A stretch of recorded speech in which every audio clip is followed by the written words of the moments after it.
Nos golpeaban con barras, porras y cadenas. Mataron a 7 compañeros míos.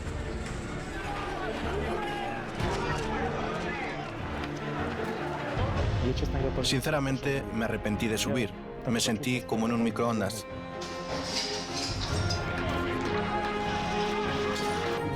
En mi opinión, hubo omisiones y defectos en este asunto.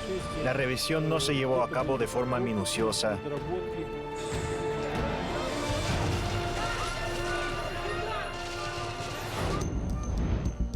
Han pasado más de 8 años desde la tragedia de la Casa de los Sindicatos de Odesa, pero hasta ahora nadie ha sido condenado por esta matanza. ¿Por qué? ¿Es una decisión política del gobierno ucraniano? ¿Negligencia? ¿Falta de profesionalidad por parte de las fuerzas de seguridad? Incluso el Consejo de Europa y la ONU reconocieron que los fiscales investigaron este caso criminal sin ningún tipo de rigor. Y solo ahora RT ha obtenido los documentos del Ministerio del Interior de Ucrania con los resultados de la primera fase de la investigación. Nunca habían sido publicados.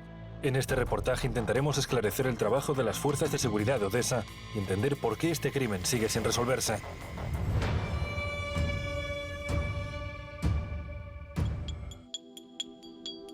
Yuri Didenko se mudó con su familia de Ucrania a Rusia y recibió la ciudadanía rusa.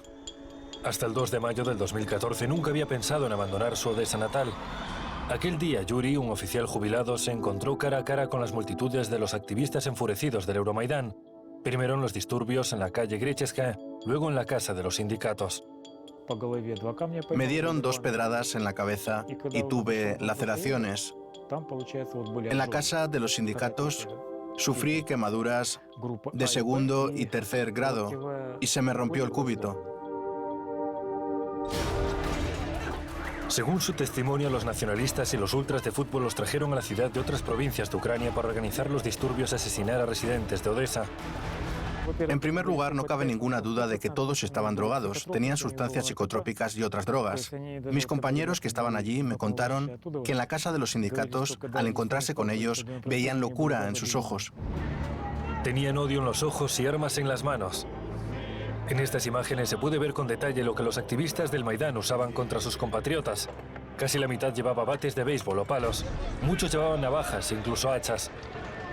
Sin embargo, al investigar el lugar de los hechos, según este informe de la Oficina del Ministerio del Interior en Odesa, los investigadores solo encontraron 6 palos de madera, 2 hachas, 3 navajas y nunchakus. ¿Cómo desaparecieron el resto de armas captadas en numerosas fotografías y vídeos? Eso no lo sabemos, pero sí conocemos el nombre de este hombre. Se llama Nikolai Volkov y se hizo famoso bajo el seudónimo de Mykola Sotnik. Fue un activo participante del Maidán en Kiev. El 2 de mayo del 2014 estuvo en Odesa disparando a la gente con una pistola. Por este delito cometido en público, el tribunal lo puso bajo arresto domiciliario sin necesidad de más pruebas. En el 2015, el tirador murió en circunstancias sospechosas por una enfermedad desconocida, según la versión oficial. Según una versión alternativa, la muerte de Volkov fue cosa de los servicios de seguridad ucranianos para que no declarara ante los tribunales. Habría podido hablar sobre su cooperación con el Servicio de Seguridad y el Consejo de Defensa y Seguridad Nacional de Ucrania y su papel en los sucesos del 2 de mayo. La credibilidad de la segunda versión se basa en estos vídeos. Aquí Mykola Sotnik informa a sus superiores en Kiev sobre lo que pasa en la Plaza Grecheska. Y aquí recibe una partida de chalecos antibalas del secretario del Consejo de Seguridad y Defensa Nacional, Andrei Parubi. El residente de Odesa, Alexander Yakimenko, fue administrador del campamento ortodoxo en la plaza Kulikovo-Polia. Como oficial retirado es imposible que confundiera los disparos de un arma real con los de un arma de fogueo. Alexander asegura que los nacionalistas usaron incluso rifles de francotirador. Oí unos estallidos y vi cómo disparaban de las ventanas abiertas de la sede de la administración regional. Una persona con el pecho ensangrentado cayó en mis brazos. Desde luego no sería por un simple arañazo. Yuri Didenko también habla sobre la caza de brujas que se desató contra los activistas anti-Maidán. El edificio estaba todo acribillado a balazos. Era imposible ocultarlo. Hubo disparos, está claro. Cuando oscureció y ya no se distinguía bien a los que estaban dentro del edificio, los nacionalistas que cometían atrocidades en la plaza ayudaron a tiradores no identificados a abatir a sus objetivos. Aquella multitud que estaba abajo y que mataba a la gente con barras, porras y cadenas. Iluminaba a los que estaban dentro con punteros láser. Si notaban tu silueta, te apuntaban con láser y luego te disparaban. Este tipo de testimonios podrían aportar a la investigación un panorama más detallado de la tragedia del 2 de mayo, pero la policía de Odessa hace caso omiso de ellos. Además, los agentes violaron las principales leyes de la criminalística. Si hay vídeos de disparos, en la investigación es obligatorio encontrar las balas y los casquillos, o por lo menos sus huellas. Pero la tabla fotográfica que se adjunta al acta de inspección del lugar de los hechos no incluye primeros planos de la fachada del edificio. No hay fotos de las huellas de los hechos, que debería haber según las reglas establecidas en la criminalística, y esto entorpece bastante la investigación. La investigación no solamente abordó los testimonios de los testigos de forma parcial, sino que también perdió una parte de las pruebas del caso penal. Según este informe de la Dirección de Investigaciones del Ministerio del Interior de Ucrania en la provincia de Odessa, en el proceso de la inspección del lugar de los hechos fueron hallados un revólver con 6 balas en el tambor, una pistola de salida quemada con 3 balas y también múltiples fragmentos de perdigones y casquillos usados. El dato sobre los casquillos de 9 milímetros que los criminalistas encontraron en la calle cerca del ala sur del edificio desapareció misteriosamente del informe. El acta de la inspección del lugar de los hechos guarda las notas y las fotografías correspondientes. En los materiales del caso penal no hay registro de nacionalistas heridos por balas o perdigones cerca de la casa de los sindicatos, y es que los activistas anti-Maidán ni siquiera tenían armas blancas. Ni siquiera llevábamos encima navajas de bolsillo. Era por precaución, sobre todo porque en esas últimas semanas y meses venían casi cada noche a registrar nuestro campamento. Buscaban drogas, armas o delincuentes. Al ver las atrocidades tenía ganas de responder, pero no tenía con qué. Cuando rompían vidrios, agarraba trozos y se los tiraba a esos locos del Maidán. Y la pistola con la que Mykola Sotnik disparó ni siquiera fue incautada durante la investigación. El propietario incluso se la mostró abiertamente a los periodistas.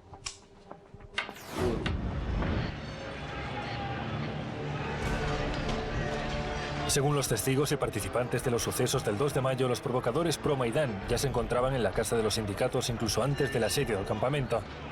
Llevaron armas adentro y coordinaron a la multitud en la calle. Cuando se produjo el incendio y la gente armada irrumpió en el edificio, Alexander Yakimenko y casi 50 personas más se escondieron en el desván. Allí descubrieron otra prueba más de que este ataque lo habían planificado con antelación las autoridades y los partidarios del Maidán. Nos sorprendió encontrar allí, en el desván, una caja de cartón llena de botellas con líquido inflamable. ¿Quién las hizo? Cócteles Molotov, ¿no? Sí, ¿quién los hizo? Estaban listos para usar, bastaba con encenderlos y lanzarlos. Los que tenían que responder a esta pregunta eran los investigadores de Odessa, pero ni siquiera mencionaron los recipientes y los restos de líquido desconocido hallados en el desván. Aún así, los bidones y las botellas aparecieron en las fotos del lugar de los hechos en un plano general. Otro ejemplo de negligencia y ocultamiento deliberado de pruebas. La policía hizo la descripción y el registro fotográfico del material peligroso de manera selectiva. Por el volumen de trabajo que había que realizar, no diría que hicieron una inspección exhaustiva del lugar de los hechos. En mi opinión, hubo omisiones y defectos en este asunto. La revisión no se llevó a cabo de forma minuciosa. A mi juicio, había todos los indicios de la necesidad de realizar una nueva revisión. Uno de los enigmas más controvertidos y debatidos de la barbarie de la Casa de los Sindicatos sigue siendo el uso de un gas venenoso, una sustancia química desconocida. Muchos residentes de Odessa que sobrevivieron al incendio están seguros de que los pasillos del edificio no podían incendiarse al instante y arder temperaturas tan altas. Había gas, y lo trajeron de antemano porque era imposible usarlo sin preparación previa. Entraron y lo usaron sin más. Todo estaba preparado. Alexander Yakimenko confirma la presencia de una sustancia desconocida en la Casa de los Sindicatos. Había ampollas esparcidas por todo el vestíbulo. Las vi con mis propios ojos, pequeñas ampollas de vidrio para medicamentos. Al parecer contenían una sustancia que a temperaturas altas provocaba la explosión del vidrio y el líquido que estaba dentro se evaporaba. Al menos en la primera planta ya era imposible respirar. Cuando ardió la entrada, se volvió más difícil respirar en las salas de la segunda planta donde se encontraba Yuri Didenko, así que decidió subir más. Salí a tientas a través de las puertas y empecé a subir las escaleras. Vi que en la escalera no había fuego, pero la temperatura era tan alta que mientras subía me arrepentí de haber tomado esa decisión. Me sentía como en un microondas. Al llegar a la tercera planta, Yuri tomó la decisión de volver para escapar de esas temperaturas críticas. Miré mis brazos y vi que empezaban a inflamarse. Llevaba guantes de cuero sin dedos, que empezaron a inflamarse como ampollas. Me toqué la piel en el cuello y me di cuenta de que ahí también tenía ampollas. Llevaba una chaqueta deportiva. Empecé a bajarle la cremallera. Ahí tenía una cinta de San Jorge, y el cierre y la cinta se me quedaron en las manos y la chaqueta se deshizo. ¿Por qué la ropa sintética se deshacía al instante? En ese momento no había tiempo para averiguarlo, pero a Yuri Didenko le pareció extraño. Conoció las verdaderas razones de sus escalofriantes quemaduras meses más tarde, cuando fue que el médico le reconociera su discapacidad.